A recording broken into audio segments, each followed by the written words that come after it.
tout ça. Et j'ai déplacé la géopolitique à notre époque. C'est-à-dire quand il passe dans Saint-Un, quand il se passe celui qui se passe en Égypte, les cigares du Pharaon, quand il part en Égypte, il croise les printemps arabes, par exemple.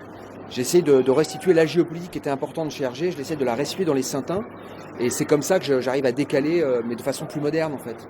C'est important parce que ça permet de s'amuser avec les codes contemporains. Alors, vous êtes un staccanoviste de l'écriture, parce qu'il y a la série Saint-Un, et puis il y a d'autres bouquins. Alors, le dernier, Le Père de Noël est-il une ordure? Alors, grande question. Incroyable. J'espère que mon livre est incroyable. Mais le sujet est délirant. En fait, Le Père de Noël est une ordure fait référence au père, à De Noël. Robert De Noël, l'éditeur qui avait découvert Céline, qui avait découvert Voyage au bout de la nuit, qui était un très grand éditeur du XXe siècle, enfin aussi important que Grasset et Gallimard, on va dire en termes de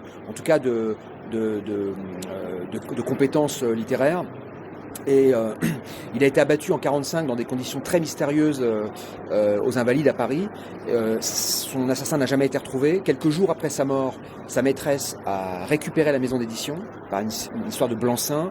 Elle a tout revendu à Gallimard 2 ou 3 ans plus tard, après être sorti des procès. Et donc, en fait, Robert de Noël, grand éditeur français, enfin il était belge, mais il était français quand même, a été abattu, spolié et oublié.